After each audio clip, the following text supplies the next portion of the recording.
First time வாங்குறாங்க அப்படின்னா 250 கிராம்ஸில் order பண்ணுவாங்க. அது கூட வேறு ஏதாவது ப்ராடக்ட்டோட சாம்பிள் கேட்பாங்க. ஆனால் ஒரு வாட்டி கூட வாங்கினது கிடையாது. டேஸ்ட்டும் பண்ணது கிடையாது. நான் இந்த கஸ்டமர் பல்காக வந்து ஆர்டர் கொடுத்துருந்தாங்க. என்னால் நம்பவே முடியல. எப்படி வந்து டேஸ்ட் கூட பண்ணாமல் நம்மக்கிட்ட இவ்வளோ பல்க் ஆர்டர் கொடுக்குறாங்கன்னு நானே ஷாக் ஆனேன். அதுக்கப்புறம் எல்லாமே ஃபைனலைஸ் பண்ணதுக்கப்புறமா அவங்க பேமெண்ட்டும் பண்ணிட்டாங்க. ஆனால் அவங்க கிட்ட நான் கிட்டத்தட்ட ஒரு 1 வீக் கிட்ட டைம் கேட்டிருந்தேன். இந்த ப்ராடக்ட்லாம் பண்ணுறது ஒரு பக்கம்னா இதை வச்சு அனுப்புறதுக்கான பாக்ஸ் என்கிட்ட இல்லை.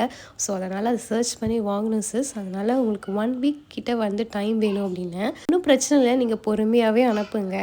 எல்லாமே நான் டேஸ்ட் பண்ணணும்னு நினைக்கிறேன், அதனால தான் ஆர்டர் பண்ணேன் அப்படின்னாங்க. எல்லாமே கரெக்டாக பண்ணேன். நான் ஒரு விஷயத்தில் சொதப்பிட்டேன். முட்டை மிட்டாய் தீஞ்சு போச்சு, மேலே ஃபுல்லாக வச்சதையே மறந்துட்டேன் ஓடிஜியில்.